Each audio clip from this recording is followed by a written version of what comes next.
And we're looking at the start of heat of the Wyfold Challenge Cup, Upper Thames Rowing Club B against Tyne Rowing Club. Upper Thames on the left-hand side, Tyne on your right. The Wyfold Challenge Cup fours again, Cox's fours, so there's athletes in the boat with a steering foot that are using the rudder. And both these crews have got off cleanly and fast. Boris Rankov, the umpire for this one. Really good clean start by both crews there, as you say, Sarah. Really quick as well. They both went off at 48 strokes a minute, and that has meant that they are, really starting to make headway as they come up the course. But they're also pretty much level. We're going to see from the side angle in a minute just who's made the best of that start. Bit of a warning here coming in for Upper Thames Rowing Club B on the Berkshire station. That's the far side of this shot, and they've made the best, but only by a nose. Absolutely, and Upper Thames are going to be going past their own clubhouse in a minute, Peter, and they had a fantastic year last year, winning the Wyfolds and the Brit Challenge Cup, so they're the current holders. Those athletes not coming back to compete again, these are a new four, and they're determined to hold that mantle. And at the moment, they've had a great start, Upper Thames against Tyne Rowing Club. It is a really good start here. They're starting to edge ahead. You can see from that angle that with each stroke, they're just starting to get a couple more inches out in front of the Tyne ARC boat, which is on the near side in the white and black. But really solid, clean start from Upper Thames there. Their rating started to stride out, and they're really getting into their race rhythm now, which is the crucial part and the crucial rhythm that will see them through the middle stages of this race before they start to wind it up. We were saying earlier that it's really important to be out in front early because that allows you to react. So they're able to look over to their left at the Tyne ARC guys who are on the near side of this shot, and with that react to any kind of burn or pressure or power 10 that might come in from Tyne to try and steal the lead.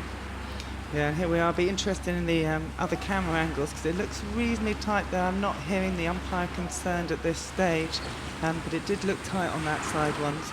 And now we're looking from the back view. We've got Upper Thames on the right-hand side, Tyne Amateur Rowing Club on the left-hand side. We're looking back over the beautiful Henley Regatta course, and it's Upper Thames who've pushed themselves away in this really great heat. We've got about a length difference at the moment that you can see in the signal box on your right-hand side. Those numbers telling anyone watching the distance between the crews. Coming up to the enclosures now, so Upper Thames will have heard that blasting roar as they went past Upper Thames, which will have given them a real moral surge to maintain that lead as they come to the closing stages. Looking really clean, solid and comfortable actually out in front. There's not much of a lead there, perhaps they're conserving energy, but you can see the strain on the faces in that Tyne boat, really trying to pick it up for a solid finish. Absolutely, Tyne are throwing everything they have at the moment, but Upper Thames have got this in control as we look at the moment, just going into the in front of the general enclosures. You can hear people have come down to Henley Regatta, 11 o'clock in the morning, first day of racing, to cheer the local crew on.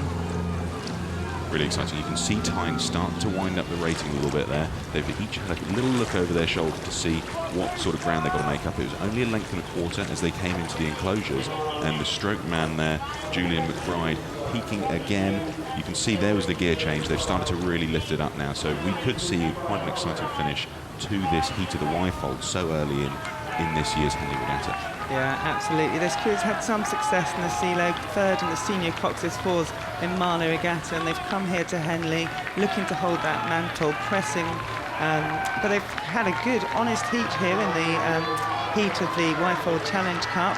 But at the moment, Upper Thames pressing it on, hearing those crowds, pressing it onto the finish line. They've just done a gear change there. They lifted it up to 36 in reaction, so it's going to be interesting to see whether that's been enough to hold off Tyne coming up into the last 100 metres.